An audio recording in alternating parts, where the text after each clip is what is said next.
transparent plastic, and there was no physical match noted between those two pieces. Now, with reference to item 7-8, red and clear plastic recovered from 34 Fairview Road, what did you conclude in regard to your physical match analysis just with the pieces contained within item 7-8? So there were 14 pieces. Pieces C and D fit together, and pieces E and F fit together. And when you say fit together, is there a term of art used within your field called a mechanical fit? Yes. And can you explain to the jury what you understand that term to mean as far as what is a mechanical fit? So a mechanical fit and a physical match are the same thing. It's when the broken edges align together to show that they were once a single item. Now, if I could turn your attention to item 7-9, pieces of glass recovered from 34 Fairview Road. What were you able to conclude from your physical match analysis of just the individual pieces contained within item 7-9? So this item had 3 pieces, and no physical match was found between those. Turning your attention to item 7-10, red pieces of plastic recovered from 34 Fairview Road. What were you able, that is a single item, is that correct? Correct. So no physical match because there's nothing to match, it's just one piece, correct? Correct. Okay. And turning your attention to item 7-11, identified as 6 red, clear, and black pieces of plastic recovered from 34 Fairview Road. What did you conclude in regard to your physical match analysis just within those pieces contained within 7-11? So that item had 6 pieces, and there was no physical match noted among those 6. Now, turning your attention to item 7-12, which was identified as 14 pieces of glass and clear plastic recovered from 34 Fairview Road. Again, what did you conclude from your physical match analysis just from the various pieces contained within item 7-12? So there were 14 pieces overall. Pieces B, C, D, F, and K fit together mechanically as one unit. And then pieces E and I fit together mechanically as one unit. And pieces M and N fit together mechanically as one unit. Now, through your examination of these pieces in particular and other pieces as well, did you note any debris contained on the pieces that you located? Yes. And can you say anything as far as what that debris was, or was there any analysis done of that debris specifically? I just note that there was debris present, and I package it into a tin that's retained with the original packaging. Now, turning your attention to item 7-13, that was a piece of plastic, red and black, recovered from 34 Fairview Road. Is that correct? Yes. And again, just with respect to your physical match analysis of the various pieces of 7-13, what did you conclude? So that item had 3 pieces, and there was no physical match noted among those 3. And again, with reference to item 7-14, piece of glass recovered from 34 Fairview Road, that was again a single item, correct? A single piece, yes. So I'll turn your attention to item 7-15, 3 clear and 5 red pieces of plastic recovered from 34 Fairview Road, is that correct? Yes. And what were you able to conclude from your physical match analysis, again, just from the various pieces contained within item 7-15? So there were 8 pieces in this one. Pieces F and H fit together mechanically. Turning your attention to, lastly, for this purpose. Good morning. Hello. It's me, Lauren Cadillac, aka OG Cadillac, aka Mother of the Decade. Oh my God. What a week. What a week. It was like the craziest legal week. Like cases, everything. It was wild. I know my starting soon's still on, Blue Netty, because I was going to be starting soon. Good to see you here. what we were listening to as we were waiting is part of the Karen Reed trial. There is a young lady on who is testifying about the casing on the light. I forgot what she said. Like, oops. Okay. So much drama, y'all. Let's start. Actually, I'm going to start real quick with Tory Lanez. If you follow hip hop, you know Tory Lanez is a Canadian, an immigrant. You know he was on probation, and you know he violated his probation.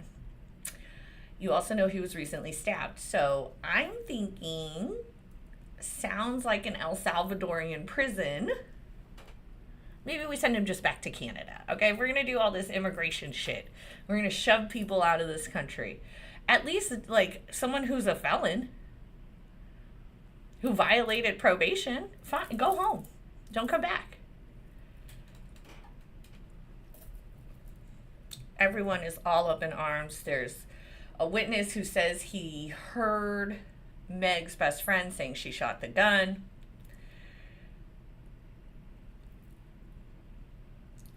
That's not why he's in jail, folks. Also, they claim that the gun fell and fired 2 or 3 times after that. That is completely unreasonable. Unless that gun's from like 1832 or something. Guns only go off when you pull the trigger. I'm a Texas girl, y'all. Okay, I live in Texas. I am a Texas attorney.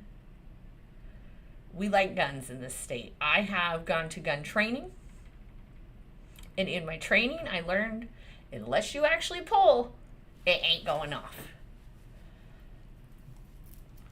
So while the circumstances of what actually happened with Meg are incredibly sus,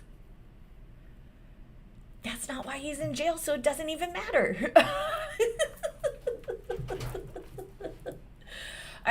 I have this problem with my clients a lot, right? Like, they are really, I get it. You're emotionally tied and you have all these feelings, you know, about what happened or whatever. But the law does not give a shit about your feelings. It's very cut and dry. You are an immigrant. You violated probation.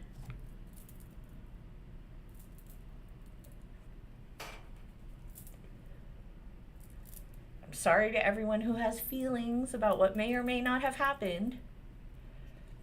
It doesn't matter. What matters is that he was on probation and he violated it. Period. Okay. Another quick update before we get into the meat and potatoes here today. On the Melly trial. Remember last week I recapped the hearing they had to try to get a bond. The bond was denied, but the judge said he reviewed the record except for the excluded evidence and had no finding of gang connection.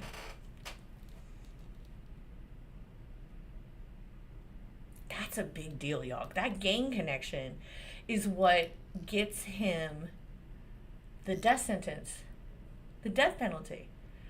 And the judge said, I found none of that. So what is going to happen now? The prosecution is going to scramble to find better evidence of a gang connection. I don't think they're going to find it. We saw lots of evidence in the first trial that they were trying to recruit him very much, but it seemed like he was kind of playing both sides of the recruiters. Like, he didn't have like a group that he claimed to be his own. He had kind of like, he was playing both sides, deciding if he would make a decision.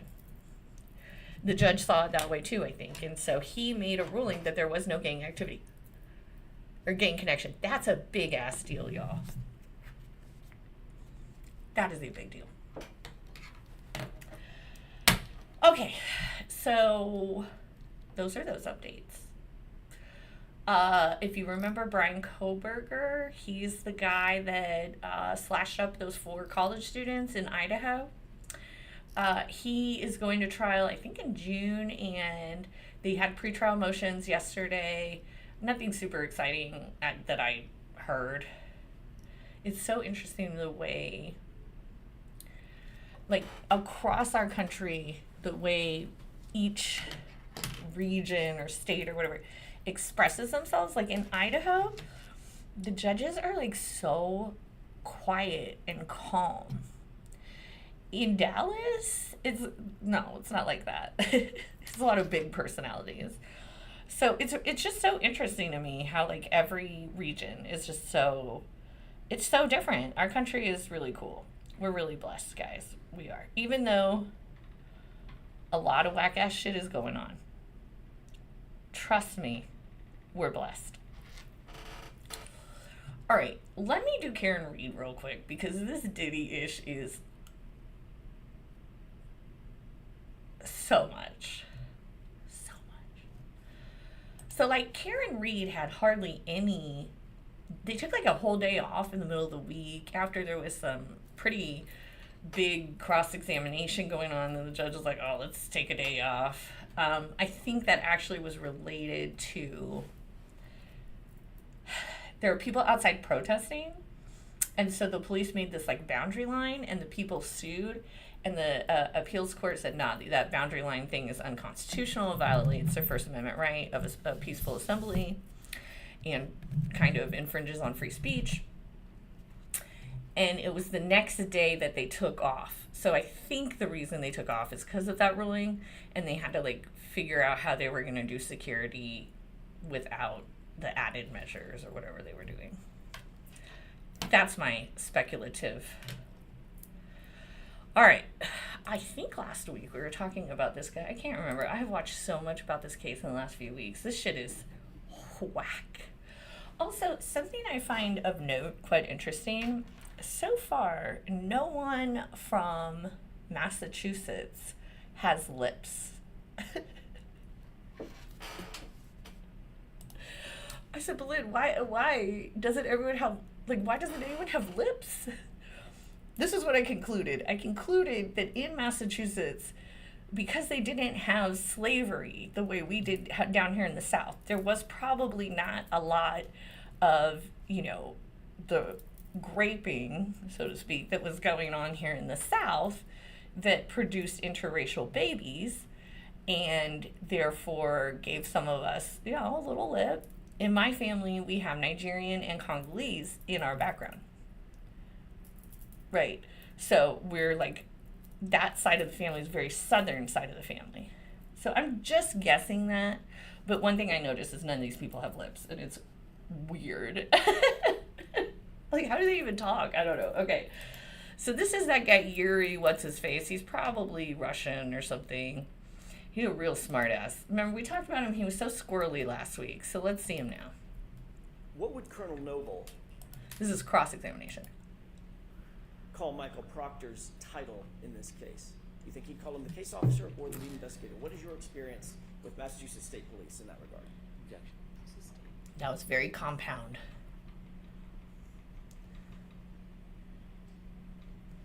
Look at that. Look at his lack of lips, Notwithstanding y'all. the fact that a subordinate was on this text chain and a supervisor to you. Was Lieutenant Fanning one of your supervisors?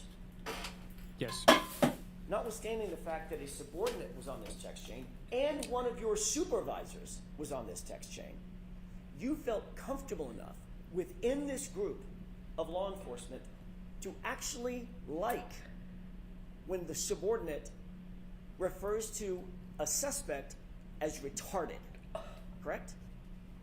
I acknowledge the text message with a...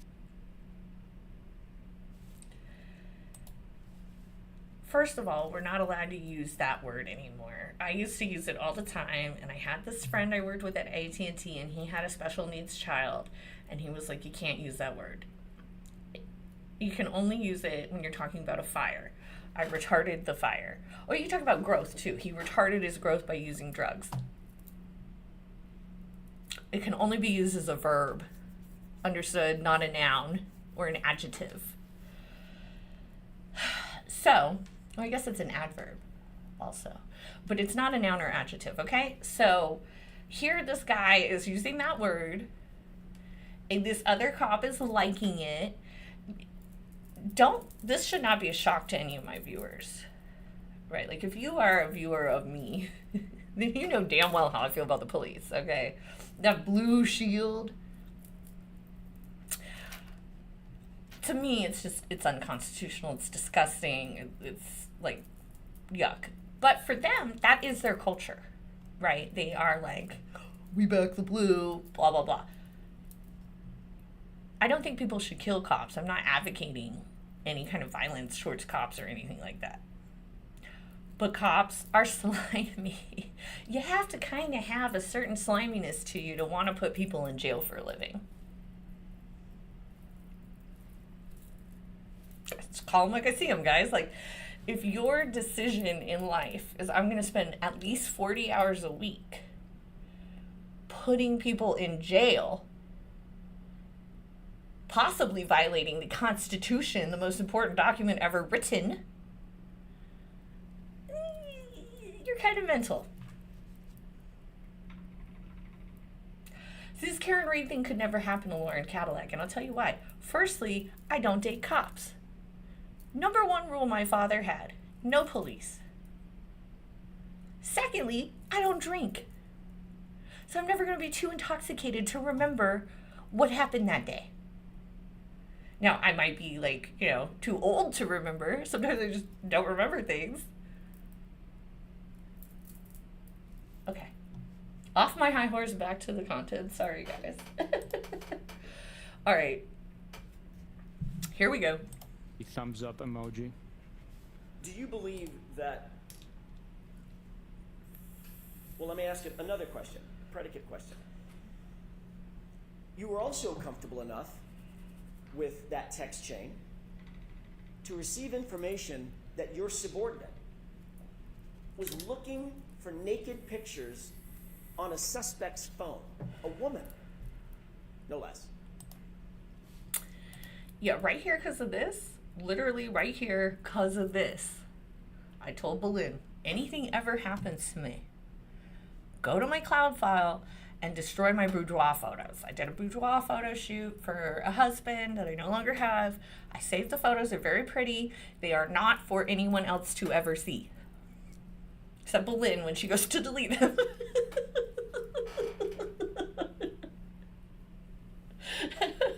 Sterilize my shit, Boleyn. Don't let no cop see my naked photos. Hey, Simply Erica, welcome. I haven't seen you in a long time. Good morning. Okay, as an aside, guys, I do estate planning. One thing you want to make sure you do is have that person you trust, like I have Boleyn, who can go access your Facebook, let everyone know you died, that kind of stuff, right? So do leave one person who you trust a list and let them go sanitize. Tell them what needs to be, because you don't want your mom, something happens to you and your mom sees all your eggplant pics. You know what I'm saying? Like, you don't want that. That's not cool. So that's your free legal advice for today. All right, let's get back to this asshole. Correct. You took no remedial action against Trooper Proctor for that, correct? No, I did not, no. Do you believe, as you sit here, that that was a misuse of power and authority by a Massachusetts state police officer? By myself or No, somebody else? by Michael Proctor. Misuse of what? Misuse of authority and power.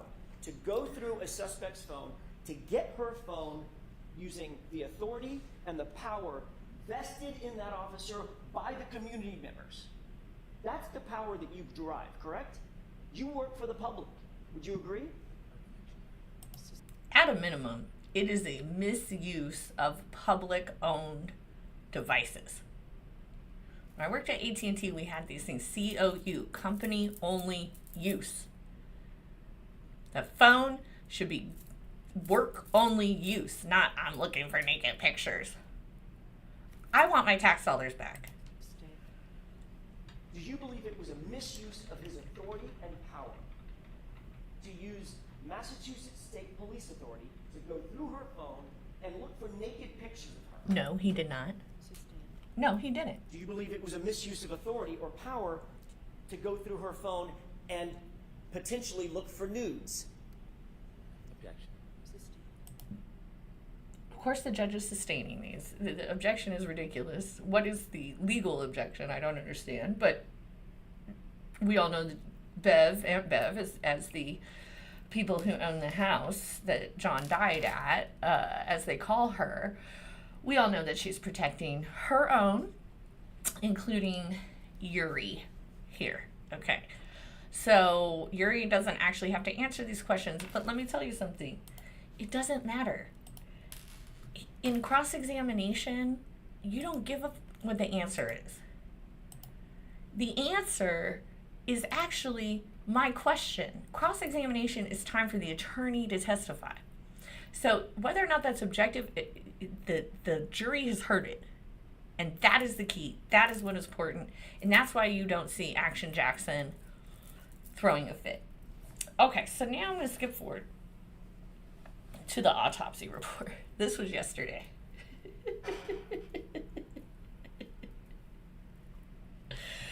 This investigation is so shitty. I hope I'm far enough into my video to say the word shitty. It is total crap, this investigation. And it's almost unbelievable. Like, when I was growing up, I was taught that this is what they do in, like, China and Russia. Like, communist countries do these kind of investigations that put people on trial this way, right? Like, I was raised believing that we don't do this as a society, as America. This is not our thing. But here we are. Here we are. All right. So I learned recently, this guy, I think his name's Alessi, is how you say it. Anyhow, he is from like one of these worldwide billion-dollar firms, something I will never be a part of, unless my own firm goes worldwide and starts making billions. And apparently he watched the first trial and was so just like disgusted to his core, as every American should be, that he just came and volunteered. So this is like top-notch attorney. Just what the F is going on? Let me help. I'm not gonna lie, I kind of fantasize about when my son becomes an attorney that he would do something like this. I should not fantasize about my son's future, but I do.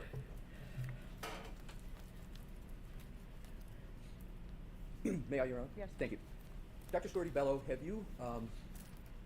are you aware of an attorney named, or excuse me, a doctor named Asif Wolf? No, I'm not. Now I'd like to move on to another category.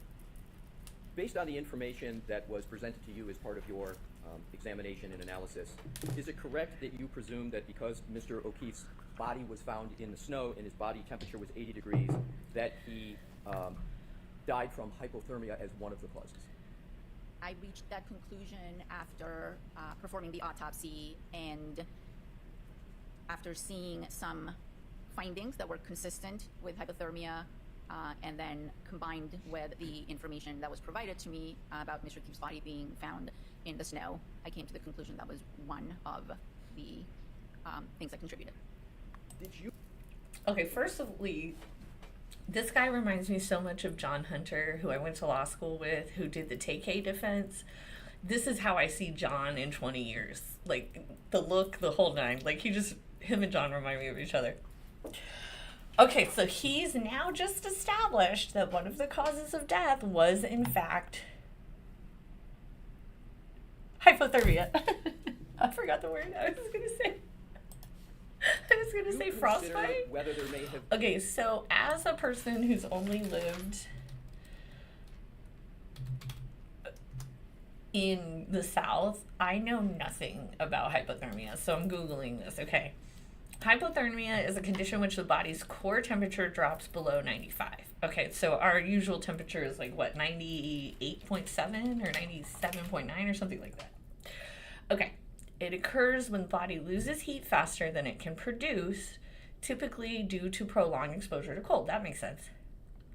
Causes: prolonged exposure to cold temperatures, wet clothing or bedding, immersion in cold water, alcohol or drug intoxication. Hold on, let me share this with you.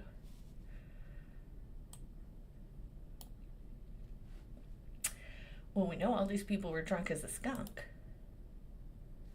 I have hypothyroidism. I guess I have to be like cautious about hypothermia. I never knew. I've never lived anywhere cold. I've never even had to think about it.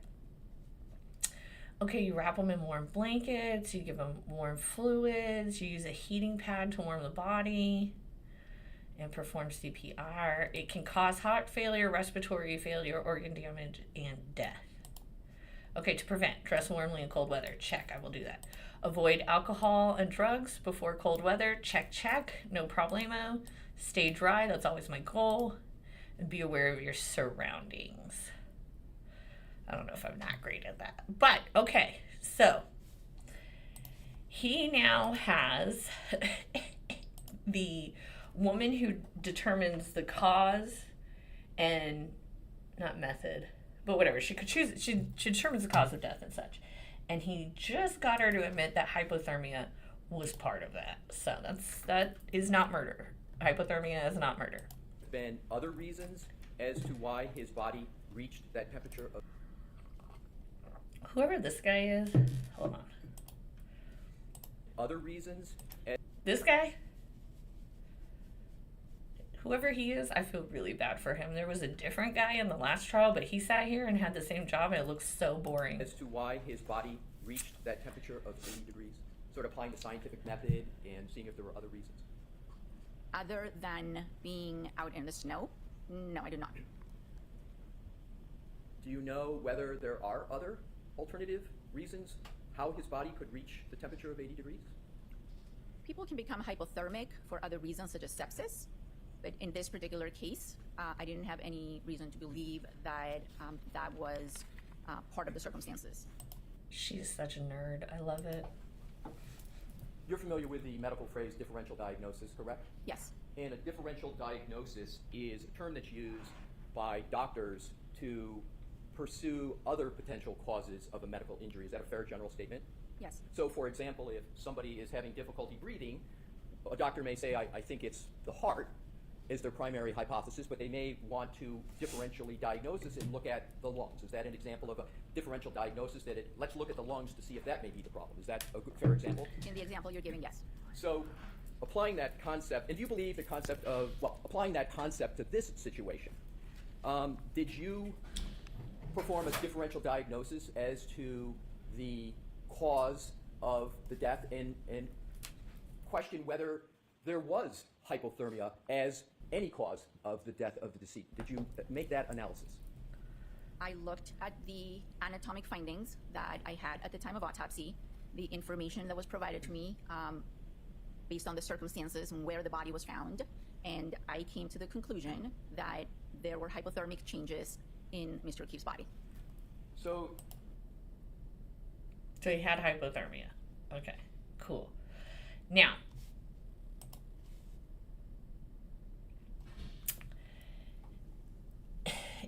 thing is, if your car hit someone and they died from the hit, they're not going to get hypothermia.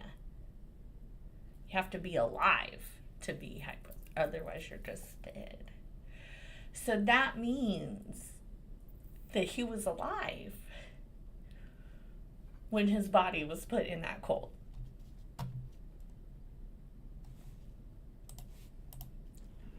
you just used the phrase hypothermic changes. Did I hear that correctly? Yes. Can there be hypothermic changes without a cause of death being hypothermia? Yes, of course. So, you can have signs in the body of hypothermia, which you can also conclude that a cause of death is not hypothermia, correct? if the person is deceased and I am examining the body and there are multiple things that I believe contribute to the death, then I tend to include all of them.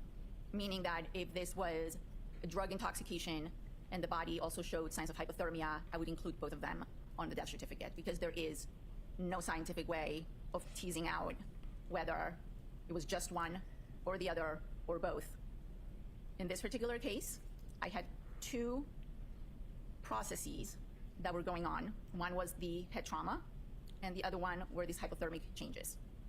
I put all that together, and again, included or took into account the investigative information of where the body was found, what the temperature was when the body was found, whether the person was still alive or not, and I came to the conclusion that the cause of death was blunt impact injuries of head, and I included the hypothermia because I saw during the autopsy that there were changes consistent with hypothermia. So I want to break that down a little bit if I could with you. So you testified on direct, and So she was pretty interesting. And when the prosecution did recross, they basically fed her facts, which is how this prosecution has been doing, and it's crazy. It's crazy. All right, so they keep going. John was alive when he was deposited in that snow. He was still alive at 6 a.m. when they found him, which means Karen could not have hit him with her car at 12:45 a.m. as the state says she did. Also, she connected to John's Wi-Fi at 12:36 a.m. And I know for a fact that 6 miles away, your Wi-Fi is not going to connect. I'm not a scientist. I'm simply a human that has Wi-Fi that auto-connects to her phone. Now, if I get to like the threshold of my driveway, it'll probably auto-connect then. It doesn't get good signal in my driveway or my backyard, but it will auto-connect. So how is your phone auto-connecting to the Wi-Fi before his time of death? And you're the one who ended his life. Get out of here.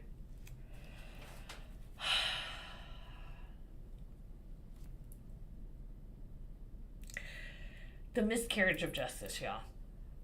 Miscarriage of justice. Okay. So I am now going to segue into Diddy.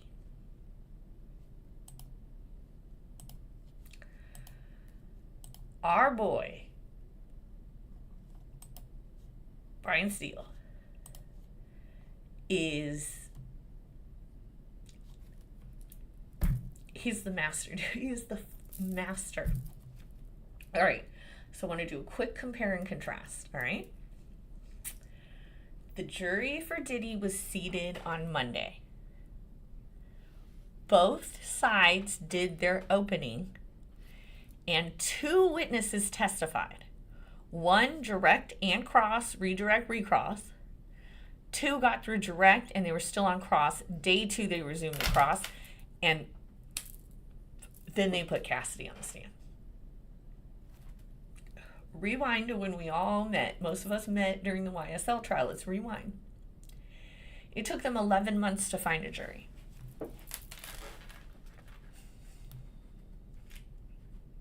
This took a week.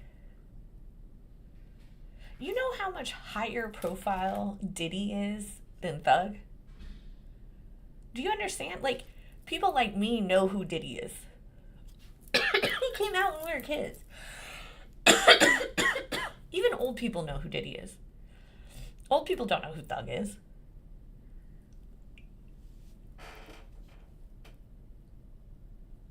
That just goes to show you that Uriel Glanville is a terrible judge. He needs to be dethroned.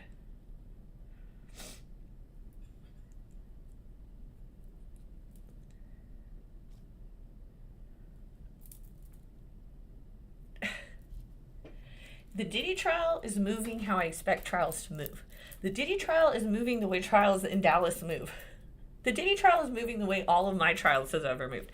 Effectively, efficiently, quickly, our job as attorneys is to hit certain requirements, right? So like each cause of action will have elements, and we have to prove that those elements were met. And if we prove the elements are met, then we prove in our case, right? It's not that many elements. Each charge maybe has 3 or 4.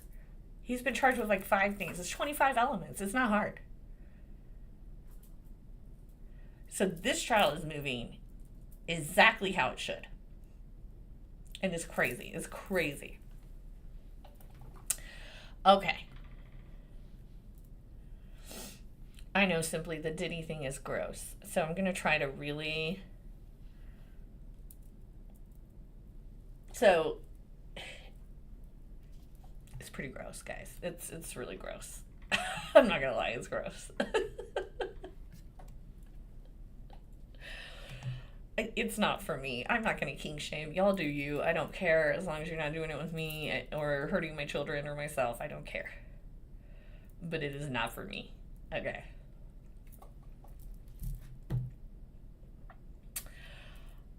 The prosecution on Diddy is all women. And that is obviously done on purpose. Okay. Let's see. I'm trying to get their names. All right, so the judge is Arun Subramanian. Hold on, let's pop up. Okay.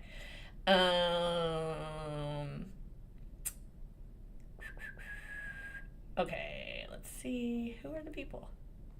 Okay, here we go. When was he appointed? Okay, he was confirmed by the Senate in 2023 with the 59 to 37 votes. So that's pretty good. Okay, apparently Schumer recommended him to Biden. The Diddy's lead attorney is Mark Anthony Agnifilo. He represented NXIVM sex cult leader Keith Raniere, former Goldman Sachs banker Roger, is that we? What? Former International Monetary Fund chief Dominique Strauss, and pharma bro Martin. Oh, okay, I know who that is. He's joined by Tenny Garagos. That is, what's his face Garagos' daughter. Okay. He has Alexandria Shapiro, Brian Steele, of course. Okay, so here's who the Fed has. Emily Ann Johnson, Madison Reddick Smizer, Mary Christine Slavic, Meredith Foster, and Mitzi Steiner. They also have Maureen Ryan Comey. Now, if you remember, Comey was the FBI agent, or the head of the FBI that met with the idiot that is currently running our country, and he took those excellent notes about quid pro quo and da-da-da because he thought we actually believed in our Constitution, and it turns out we didn't. So that's his daughter. So, hey, Nomenclature, good to see you. It's been so long. Welcome. Okay, so Diddy's lawyers are men and women. This government only has women lawyers. I think that's a very good, smart idea. So far, all of the lawyers for the government seem to be actually quite capable, and I do expect that out of the Fed. All right, so day one was Monday. They did their openings. Let's see if we can, we'll watch a little recap here. Combs' criminal trial was definitely eventful. Aside from compelling and revealing opening statements by both the prosecution and defense, the jury heard the first witnesses in the case. Everything from Astroglide to alleged paid sex work to explicit text messages, Diddy wearing a disguise, the rapper being pushed up against a wall.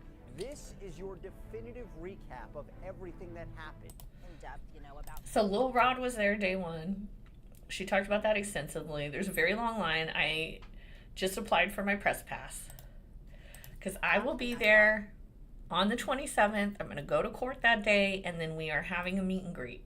So if you're in the East, if you're a Yankee, come on to NYC and come see me for that meet and greet on the 27th. Okay, let's see if we can hear about the openings. Diddy's daughters get out of the courtroom. You know, imagine listening and being inside that gallery and listening to your father's proclivities and alleged crimes, especially sex crimes at that, and just having to go into the full detail of it. I saw them kind of all just walk up. They stayed outside of the courtroom for a little bit. They came back, but then I think their guardians, their mom. So all his kids were there that first day, but then his kids walked out when weird sex stuff started being talked about. Both of the openings I heard were kind of dry, but that's how they should be, you know. It's federal court, not state court. And in federal court, you don't necessarily have the theatrics that you would have in state court, so to speak.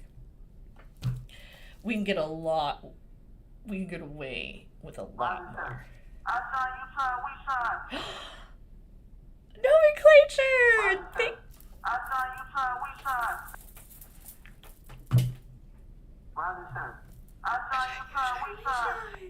Thank you! Oh my god!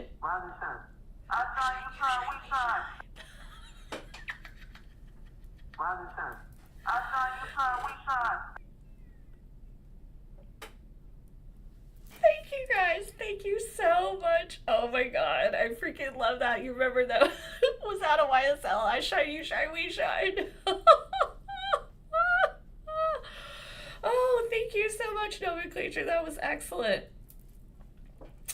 I loved that. I shine, you shine, we shine. We still say it around here, y'all. That was great. That was really great. Thank you, Nomenclature. Okay, so day one, openings that were dry. Then they had the security guard turned cop who came when Cassidy called from the 2016 hotel during the 2016 incident that we all saw. He wrote a report. Brian Steele cross-examined him because in his testimony that day, he said that Diddy had this like cold, devilish stare. And Brian Steele cross-examined him and said, like, that's not in the report, is it? From what I heard of the cross-examination, it was classic Brian, classic Steele, and did pretty good. Hey, Nene! Damn, the whole crew is here, you guys. Yay! Reunited, and it feels so good.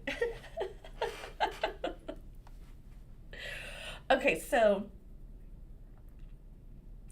the next day, after that cross, then came this male escort, who I'm going to see if I can get his picture. I want to see the guy. I saw a picture of him somewhere. Oh, okay, here's a drawing of him. So I saw a picture someone had actually, oh wait, no. I saw a picture that someone had actually like taken of him. This is him. He's like really fit, really buff. If he had a beard, he'd probably be exactly my type. So anyhow, he was pretty hot. And he explained that him and Cassidy had become good friends, and he traveled around the country and did freak-offs with them, and he would see Diddy assault Cassidy, and then he would ask her, like, why are you still with him? And that's kind of like when he got cut off, is my understanding. So they were like a little threesome, basically, for a while. Diddy paid the dude over $700,000 over time. So Cassidy talked about that whole thing, how it went down, and she was there, and they were disguised, and blah, blah, blah. I'm not getting into the graphic details, guys, because they're graphic and it's gross. So let's watch this together. This is from Law and Crime Fix with Anjanette Levy, which they are telling us the 11 most shocking moments in the Diddy trial. A lot of it's been shocking. Now, before we get into that, after the escort came Cassidy, and she did her directs, and it was Wait, Cassie, whatever her name is. I don't fucking know. I never even heard of that girl. Like, until this came out, I never even heard of her. You know who I don't pay attention to? Sean P. Diddy Combs. Like, I could give a, like, I do. I'm paying attention to me and mine. That is it, okay? I do not care who these people are. I will never know them. This is their business. I'm just covering it because it's on trial. All right? In real life, I don't care. Couldn't care less. All right. So let's do this 11 shocking moments. Whatever her name is, she's in this video. Okay. Oh, also, they started dating when she was 19, and I feel he groomed her. And also, he made her a drug addict, because on Cross, she talked a lot about drugs, and she would use drugs without him, and he would beat the shit out of her. They're both drug addicts. They are junkies. Now, did he groom her? Did he get her to that state? That's a different question. I don't think that's what's on trial here. In her Cross, there's some real damning text, y'all. Talking about, oh, I want to do a freak off. Oh, that was so fun. I'm thinking about how great that was. Blah, blah, blah. All right, so let's listen to this video. Ventura out of a hotel suite. We've edited parts of it. Ventura says Combs hit and kicked her and dragged her back to the room when she tried to leave a freak off. Ventura described it this way on the stand. When I chose to leave, I grabbed what I could and I got out. On Cross, she admitted that he was coming down off of opioids at that time. Now, does that make the behavior acceptable? Absolutely not. But when you're coming off of drugs, you're an asshole. And Sean followed me into the hallway before the elevators and grabbed me up, threw me on the ground, kicked me, tried to drag me back to the room. He took my stuff, yeah. Ventura told Combs in a text that she wanted to take part in the freak-off because she had a movie premiere, but she also didn't want to mess up her body. But she testified she told him she wanted to do the freak-off so she wouldn't sabotage her movie premiere, which was coming up. She then described in more detail what happened. Ventura said Combs hit her, so she decided to leave. An escort named Jules was still in the hotel suite at the time. Ventura said, after he hit me, and I just saw the result of it, I knew I had to get out. So when he was distracted, I don't know exactly what he was doing. He was either in the shower or on the phone. I just grabbed my stuff and ran out as fast as I could. Assistant U.S. Attorney Emily Johnson then asked, and where were you headed when you ran out of the room? Ventura responded, I was headed home to my apartment. Johnson asked, what happened next? Ventura responded, I made it to the elevators. I got my sneakers on, and then the next thing I knew, I was just thrown to the ground. Ventura continued, yeah, it was really fast, thrown to the ground. Johnson asked, you said you got your sneakers on when you got to the elevator. Where were your sneakers before? Ventura responded, my sneakers, I think, were in my bag. I just ran out without any shoes. Johnson asked, why did you run out without any shoes? Ventura responded, faster. Johnson asked, you said you were thrown down in the elevator lobby. Who threw you down? Ventura responded, Sean. He grabbed me by the back of my neck and my hoodie and just threw me to the ground. This is another law and crime legal alert. If you receive this, Ventura responded, I would actually vomit, yeah. Johnson asked, did Sean know about the effects that ecstasy and MDMA had on you? Ventura responded, yeah. Johnson asked, how? Ventura responded, because he would see me in the bathroom or I would tell him so he would just know. Johnson asked, what, if anything, would Sean say when you got sick from MDMA or ecstasy? Ventura responded, he didn't say much, but if we were in the freak-off, he would be encouraging me to get up and continue on with it in that condition. Let me tell you a little fact about Lauren Cadillac. If she barfs, it's over. If I barf, like, we're done. We are done. I used to have this girlfriend, we go out drinking. She'd be like, I'll be right back. She would go to the bathroom, she would barf it out, and then she'd come back and be ready to throw down again. And I admired that because I am the opposite. If I go barf, we are done. We're going home. I'm done. If I barf, I'm done. No. I'm sure as hell not going to be having sex with multiple people if I just barfed. Ugh. Okay. Johnson asked, and how did you feel? Ventura responded, sensitive and engorged. Johnson asked, did you want to take the Viagra? Ventura responded, no. I thought no, I didn't. Johnson asked, when escorts were having trouble getting erect, what, if anything, did you observe affected their inability to get erect? Ventura said, like I said before, just the distraction of seeing Sean move around, maybe just hearing his voice. Ventura said yeah, so there are like so many men out there who can't even like pee in public. What he was having these people doing It's not. So then she went on to say, probably one of the grossest things I've ever heard. Sorry, simply, plug your ears, guys. When the escorts would complete, Diddy would have Cassie, whatever her name is, take the result of the completion and rub it on his nipples.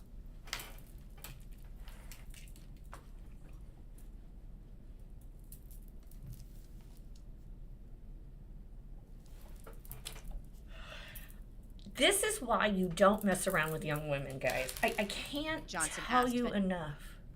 Shannon Sharp, great example. When we are young, most women will probably do almost anything for their dude. But there is hell hath no fury like a woman scorned. And there is not a single member of Gen Z that has any shame. She's a late millennial, right? Like, so our shame as a society left with the millennials, right? These young girls have no shame. So they might be doing this crazy shit you want them to do. But I guarantee when they hit 35, they're going to go, that was fucked up. That was some weird stuff. And that guy used his influence to get me to do that. I didn't feel right doing that. That was freaking awful. I was so young. I didn't know what I was doing. What the hell? And then you get charges.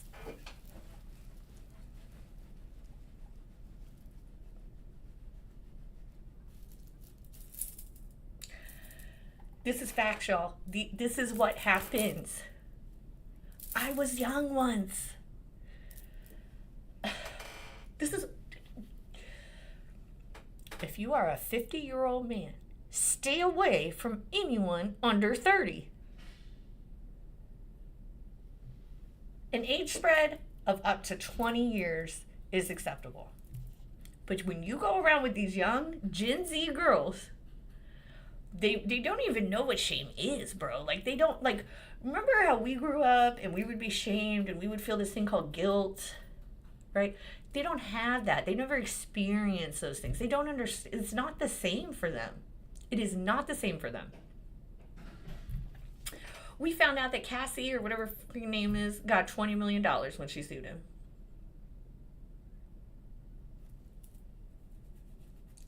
So they're going to keep your secret until it's financially viable not to. That's why you should find one woman and stick with her. Make sure she's your age.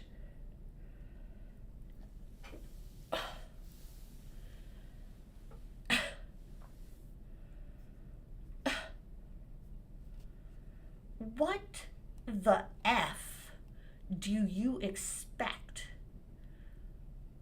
You are almost a billionaire. You are in your 50s. This is a 19-year-old girl. 20, 21, 22, 23, 24.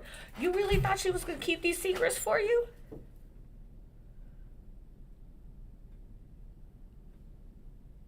You think you're just so great that these young ladies are just going to totally be different? That's like people who marry cheaters. If he was sleeping with you while he was married, he's a cheater. He will do it again. You aren't special.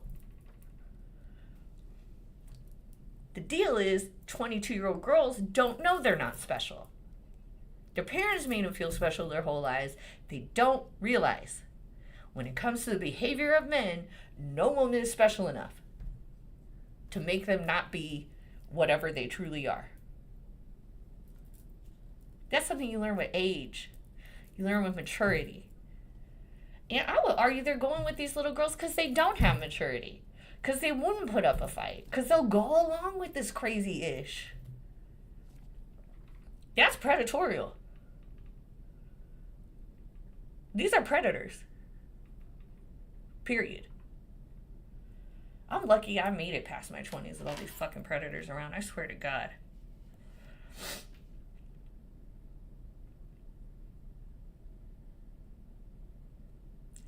Nettie said Diddy was singing with his diddler. I heard the best saying this week. He got his head stuck in his zipper. When I heard that saying, I texted my son immediately. I said, do not let your head get stuck in a zipper. I will quote Future to my son every day. Chase a check, never a bitch. Why would I give my son that advice? Because I know how women are. Because I am one. I know how little girls are. Because I was one. I know what it's like to be a 19-year-old girl. I know what it's like to be a 22-year-old girl. And I know firsthand that you at that age, if you fall for a dude, especially an older dude, you're going to go along, you're going to do, and then you're going to grow up and you're going to regret it.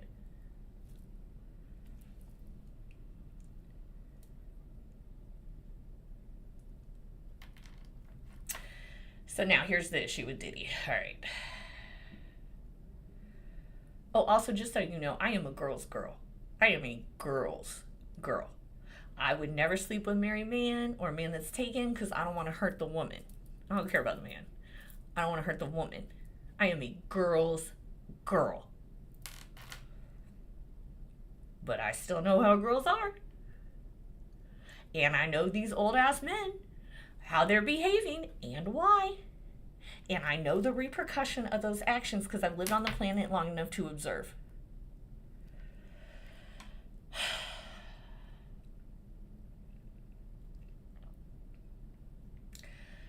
As of this moment in this trial, now I look at the Karen Reed trial, I say, that bitch is innocent, period. Okay, she didn't do that. Now I'm looking at this trial right now, where we stand with the evidence. Now, we're only on witness 3. We don't know anything that came out of the home sweeps or anything like that, so there's surely more evidence.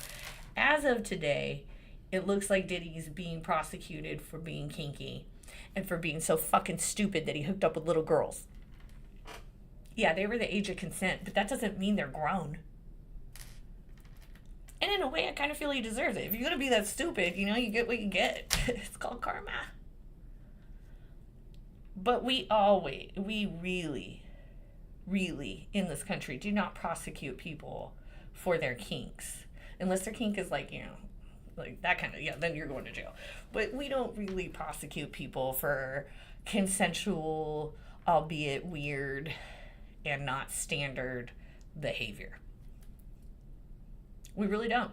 And right now, that's what it looks like. Now, I will say they have met their burden, I believe, on the interstate trafficking because the male stripper, hooker, whatever he is, testified that Diddy would fly him around. They went to Philly, they went here, they went there, and Diddy paid for it. So I do believe that under the strict interpretation of that law, he is guilty of that crime and that has been proven. But the coercion and that kind of stuff, not yet proven. Now, I'm not sure if the jury will put the same onus on a 50-something-year-old wealthy, almost billionaire, or if they'll put as much onus on a 19-year-old girl, 20-year-old girl, 21-year-old girl. I don't know. It's a New York jury, so they're probably relatively liberal, and they can probably tell what grooming is. But I have no idea. All right, so I will be out there on the 27th. It's a sacrifice, guys. This is a sacrifice I'm making for you. Not only do I not have any interest in New York City, this case is gross, and I don't want to hear about that stuff. Like, I'm going to do it as a sacrifice for my viewers, but that is not my idea of a good time, okay? So I want you to know that this is for you, because I love y'all. I don't know. We live in a crazy world right now, and they say that, every generation has always said that. I'm saying it now. Now it's my turn. All right, guys, that's all I got for you. I really appreciate you joining. Thank you, Nomenclature, for giving out the memberships. Thank you for your likes, your subscribes, your support. I appreciate all of you. And I hope you have a wonderful weekend. I will see you next week.